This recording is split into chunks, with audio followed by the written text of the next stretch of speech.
Hey there, Postal here. So today we are taking out we're taking out an Me P.1092. This is a plane that was requested that I fly because I just don't ever fly it. Not that it's a bad plane, of course. In fact, that's the reason I don't fly it, is because it is such a good plane, which is just go with it. And of course, I just flew a game, literally just got done with a game. And I am in need of a Hero of the Sky badge. So of course, I got a Hero of the Sky badge in that game. Didn't have my freaking recording software on. And we all know that World of Warplanes replays, well, they suck. Every time that I've tried to record using the replay system, I get half the people that comment are calling me hacker because the synchronization of the freaking replay system is just that bad. It literally does look like I'm shooting 20 feet off and yet still hitting the enemy aircraft. So that being said, we've only got, alright, well, we'll see if this one's a Hero of the Sky or not. Maybe I will have to go back and use the ridiculous replay system that Wargaming has bestowed upon us for World of Warplanes. We'll see. Well, typically you'd say, okay, I'm in a fighter. Going against a bomber is not the smartest thing, and typically I'd say you're right. But keep in mind, the 1092 has these 20mm cannons that just love life. And yeah, so bomber dead. Fortunately, was not able to kill said bomber in the sector. What we can do, though, is try to get over to... Where are we going to try to get over to? Actually, you know what? We need to get over there, because I don't think we're going to capture that. So let's boost on over. 1092's got a lot going for it. It's actually like the airframe itself, as far as the airspeed, the maneuverability, the altitude performance, is just... it's just okay. In fact, I'm a little bit wary of going against this guy here, just because I know my accuracy isn't the best, and that's on me, not on him. The plane I'm going against here, the Key 94, has much better maneuverability. Luckily, I've got much better speed, so we'll use that to our advantage. Not able to get the kill, but that's fine. Let's clear this area real quick. HG2 is not a plane I want to go head-on versus, so I won't. He's going to boost away, yes. Oh, he's actually turning. Well, shoot, then I might have messed this up.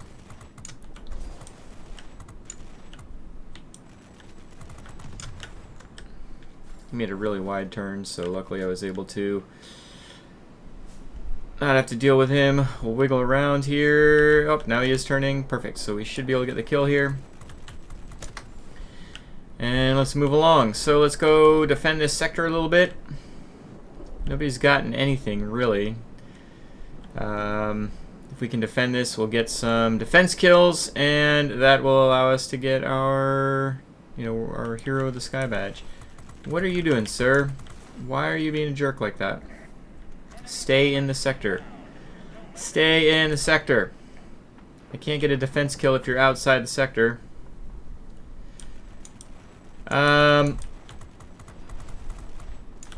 So let's see here, flipping over, the HG2 is commenting on the kill. Only if I get a hero, only if...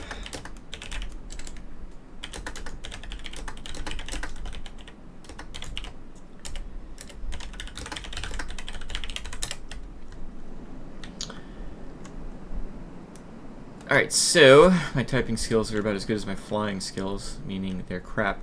So I need to get defense kills. So what I typically do in that kind of situation is I try to capture the sector by killing the air defense aircraft first, when I'm in a fighter, I should say.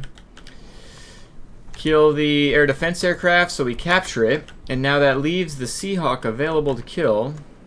If he turns back around, get back in the sector. Nope, I don't got time for that. So sometimes it works, clearly sometimes it doesn't, but a kill's a kill. So we'll take it. This HG2, don't turn, buddy, don't turn, don't turn. Go, go, go, what are you doing? I can outturn you, we can all outturn you. It's all good. Alright, so unfortunately that's outside the sector again. I'm getting like no chevrons here. Lots of personal points, no chevrons. I need the frickin' chevrons. So let's defend this sector a little bit. Going for the Sea Fang first. Just because they can be sneaky.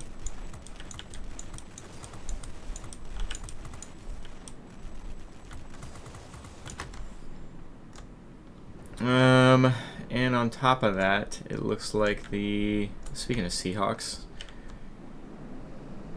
and 109 TLs, I really don't want to go against all these freaking people at once.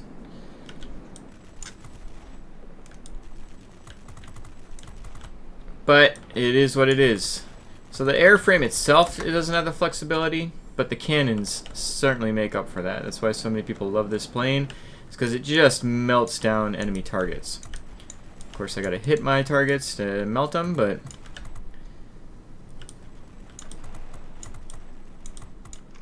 let's cool them off.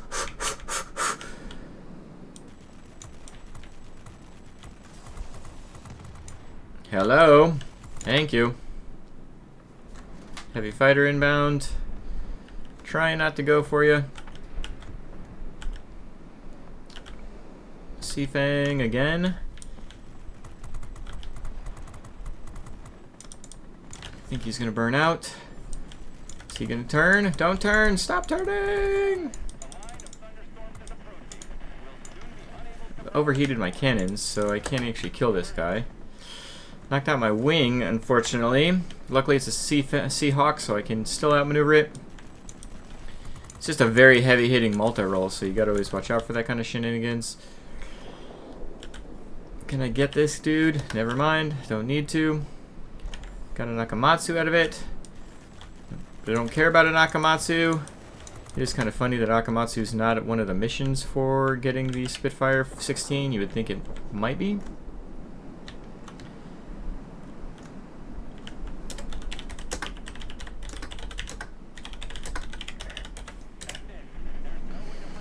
Oh, now I give him the helpful hints now that the squall line's here. Let's turn back around. Again, we're gonna try to defend this sector a little bit.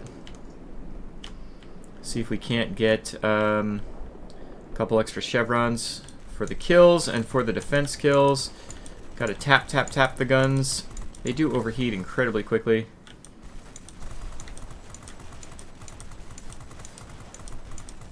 Here we go.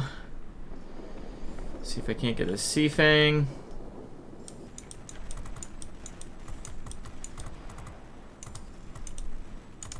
There we go. Back down and over. Let's try to get this guy. Maybe not. I'm actually going to put my pneumatic control assist on just so I can turn around very quickly here.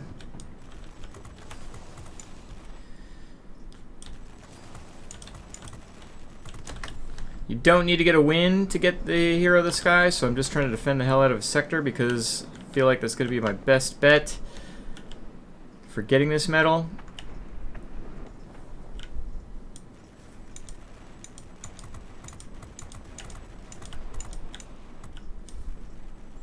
There we go, got an ace. Still no Hero of the Sky. Come on. What do I need for Hero of the Sky? Oh, I need more capture points. Well, I get capture points for defending sectors, don't I? So, but we can go capture that sector as soon as we kill this guy too, so. Got a freaking Kozadub out of this. Am I not gonna get a Hero of the Sky badge? Oh, it wants me to get actual... Oh, I need 5 more capture points. Holy freaking crap. I might have screwed this all up. I almost certainly did screw this up. Das Boosten, engage in. Do I have the time to get over here? I don't know. Maybe. Hopefully. Somebody get that guy. Don't really have time to pay attention to him. I'm gonna try to ignore him. I'm gonna try to use my airspeed. Gonna try to just get 5 more capture points.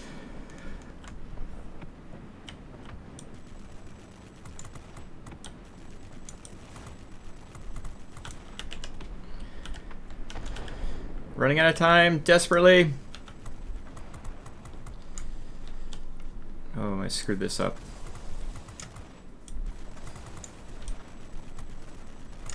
So bad.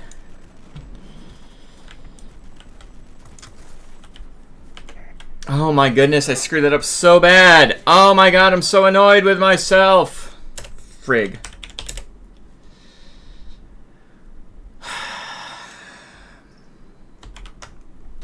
Oh well, let's head back. Well, yep, so I was an idiot there. Although we got 640 capture points. The capture points that count towards Hero of the Sky are straight up attacking capture points. It says capture points, but it's you got to be attacking a sector for these capture points. The vast majority, obviously, 520 of my capture points were defense capture points. Sucks to be me. So we got 10,000 aerial damage, an ace out of that, 22,000. A bunch of fun stuff, and yeah, got a Marseille, which I'm going to need later, and got an ace, which I won't need later, and got a Kozadub, which I won't need later. Got a McCampbell, which I'll need later. Got everything but the Hero of the Sky badge. Alright. Alright, so that was actually a video from, a recording from when I was grinding for the Spitfire 16. I did want to show a little bit about the 1092. After that, I literally just cut off and went to the next battle as I was trying to get, different missions. And I think I needed the Hero of the Sky badge for that particular video. But I want to show off the Me P.1092 and the setup I've got for it. So I did specialize this plane recently. I actually kind of averted using this plane for the longest time in the 1101 after it. I've explained in my 1101 video. Really just because it was the meta plane, and I was trying to be antisocial about it. But the reality is the 1092 is a great plane at tier 9. The 1101 is an excellent plane at tier 10. A lot of it has to do with the gun armament. So let's take a look and see how I've got this particular plane set up. Because the guns are so strong, 800 base damage per second, with no modifiers once you get the top guns on this plane. Putting gas operated action is an excellent choice. They're 20mm cannons, so they don't overheat quickly. They're 20mm cannons, so they hit hard enough. You get 20mm in World of Warplanes have that really nice balance between the heavy hitting 30mm and above cannons and the not hitting hard enough of the machine guns. 23mm cannons are pretty good too, but these just are such a well-balanced gun type. Gas operated action is the way to go in my opinion for these particular weapons. I've gotten, and I haven't even fully maximized the plane yet, but we're up to 866. I'm going to easily be able to get that up over 900 damage per second once I make this ultimate equipment. I've actually kind of leaned in a little bit on maneuverability with this plane. I do have the upgraded engine, which I highly recommend. Because the overall boost duration is 8 seconds, it's really not quite enough for me to want to use my second slot on the boost system. Remember, the boost system will obviously help the overall boost ability. It reduces the amount of boost that you get. And so for me to reduce it down to 6 seconds to get extra boost to my boost, I'm leaning more towards maneuverability on this plane. And this battle was a prime showing of that. I do still want airspeed, of course. I don't want to have a slow tier 9 jet, but I do find that being able to get the guns on target a little bit quicker, getting that 900, almost 900 damage per second out is always going to be helpful. So I've got that lightweight power unit on here. Helps with the yaw maneuverability and just maneuverability in turns in general. I've also got the lightweight wing frame on here. If I was going to be changing anything out on this plane, it would be changing the lightweight wing frame for a polished skin. So keep in mind, if you put polished skin on here, oh look, I've even got an advanced one in the depot. My maneuverability would drop down significantly, lose about a half second of turn time, lose a lot of my rate of roll. However, my airspeed would go up pretty well, 16 more miles per hour for my cruise speed. Keep in mind the polished skin does not impact any boost speed, just the cruise speed. Although the acceleration while diving on this is boosted as well. For my particular playstyle, I still want speed, but I would prefer to have a little bit more leaning towards maneuverability. In my opinion, the plane's got enough speed, but your mileage may vary, so I could easily see going with the polished skin in that regard. I 100% recommend on the equipment the gyroscopic sight. The plane's not maneuverable enough, in my opinion, to use the G-suit. It doesn't really fit that requirement where the G-suit would be a relevant item on here. Navigational radio equipment's one of those equipment items that nobody really knows or uses it to its fullest extent, I would say. I actually use this on a few planes that you wouldn't expect, like the FJ1. But for the 1092, I really do feel like getting the guns on target is more important than being sneaky. You are one of the best damage-dealing fighters in the game, and so let's kind of lean in on that, and that's why I've gone with sight. Even if I was just kind of blindly putting equipment on this plane, on most fighters I put sights. So it's definitely not a bad thing to go with by any means. My consumables that I've gone on with here are what I would consider most people's base consumable setup for a fighter. Although I know a lot of people tend to use fire extinguisher here instead of first aid package. This plane just doesn't catch on fire enough to warrant a fire extinguisher. And losing your pilot is detrimental when you're all about getting your guns on target and being able to maneuver well. Or boost well, for that matter. So putting my pilot back in and getting my guns on target has saved me more often than I can even put into words. Pneumatic control assist on a fighter, I think, is really important because it allows you, if you need to outmaneuver somebody for just a few seconds, pneumatic control assist will help you do that. Putting your wings and tail back in, using the emergency control system is another option, but I've found even if my wings and tail get knocked out, I can use pneumatic control assist and at least be viable in that kind of situation. So pneumatic control assist has a little bit more flexibility, although it doesn't work as well as emergency control assist, the emergency control system when your wings and tail are knocked out. It's invaluable when your wings and tail are in and you need additional turnability when you get stuck into a dogfight that you didn't mean to get into. I've got the engine cooling on here. I highly recommend that. That extra 10 seconds worth of boost from time to time is incredibly helpful, whether it's trying to get from sector to sector, to attack a sector or get to a sector to defend it really quickly. Stick with a heavy fighter that's trying to get away for just long enough to kill him, because your 800 plus damage per second will kill them. The engine cooling is a must-have. I've gone with the manual engine restart on my engine here. Very often I will lean in on speed and put improved mixture control. If you've seen any of my previous videos, I will lean all in on that airspeed. This plane, with the engine sticking out like it does, the engine does get knocked out from time to time, often enough for me to use manual engine restart. So I definitely recommend manual engine restart on this particular plane. Plus, some of the equipment actually reduces the, we can see it right here, reduces the resistance to critical damage on your engine.